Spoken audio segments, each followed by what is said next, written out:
A gente fala de economia aqui no Jornal da Manhã, à medida que estamos aí acompanhando todo esse impasse em torno do IOF. E para uma análise sobre essa possibilidade de aumento do IOF, os dados mais recentes da economia, nós recebemos aqui no Jornal da Manhã o professor de economia Paulo Feldman. Professor, bom dia. Obrigado por atender o Jornal da Manhã.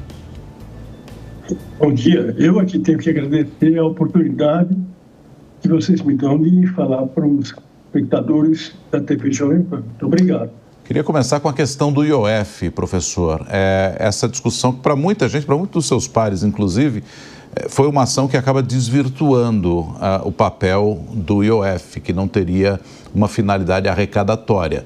Mas agora a gente está aí no impasse com a possibilidade até do projeto ser derrubado pelo Congresso Nacional. Como é que o senhor está vendo essa discussão e, efetivamente, a gente teve um mau uso aí do IOF quando se fala em possibilidade de arrecadação com ele? Veja, a discussão econômica no Brasil, já há alguns anos, ela resvala para a discussão política.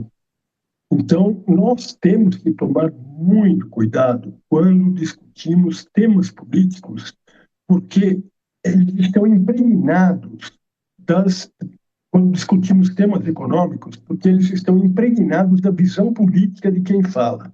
O Brasil está muito polarizado e aquilo que uma ala apresenta é imediatamente rechaçado pela outra e vice-versa. Essa é uma primeira questão. Segunda questão, é evidente que este governo conduziu mal a questão do IOF. E hoje mesmo, o presidente Lula fala nos jornais que se o IOF era algo tão importante e que teria que ter sido aprovado pelo Congresso, faltou discutir com o Congresso. Evidentemente, faltou, antes de divulgar as medidas, elas teriam que ter sido discutidas com as lideranças do Congresso, para sentir a receptividade, se haveria ou não. Então, o assunto IOF foi realmente mal conduzido. Não há dúvida, o próprio presidente Lula reconhece isso. Agora, o IOF é uma medida que está sendo proposta para aumentar a arrecadação do governo, porque o governo teme que haja um déficit primário importante este ano, que pode comprometer os resultados e o ano que vem. Essa é outra discussão que não é a discussão mais importante do país. Então, esse é outro problema brasileiro. A gente tem o hábito de não discutir o que é fundamental.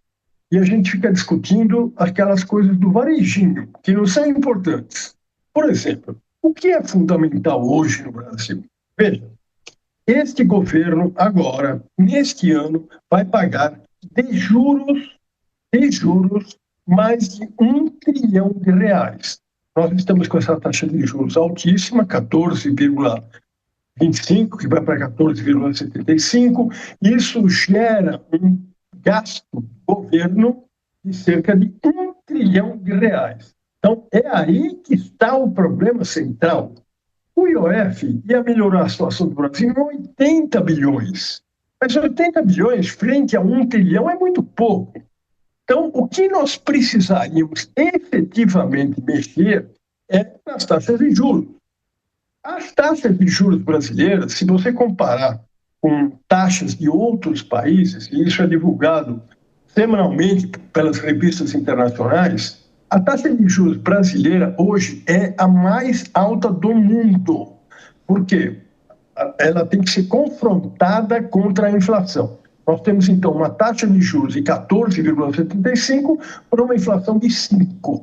Portanto, a taxa real é de quase 9%. É a mais alta do mundo. O Brasil precisa de uma taxa real de juros tão alta, 9% ao ano, a maior do mundo.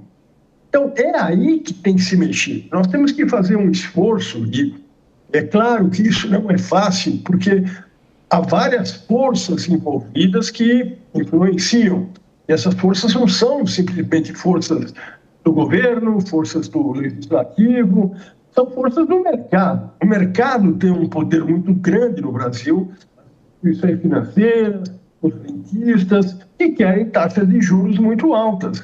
Mas é isso que destrói a economia brasileira.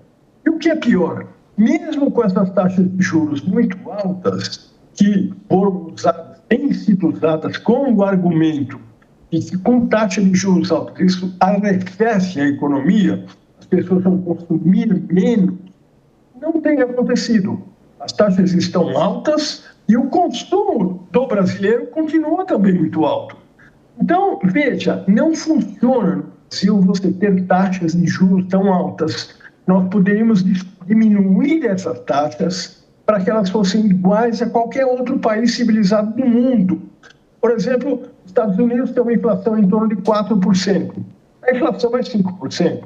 O Japão tem uma inflação de 3%. A taxa de juros é 4%. A taxa de juros, em geral, ela fica 1% acima da inflação. Esta é a prática mundial. Por que no Brasil a taxa de juros tem que ficar 9% acima da inflação? Claro, beneficia os rentistas, as pessoas que vivem de aplicações financeiras.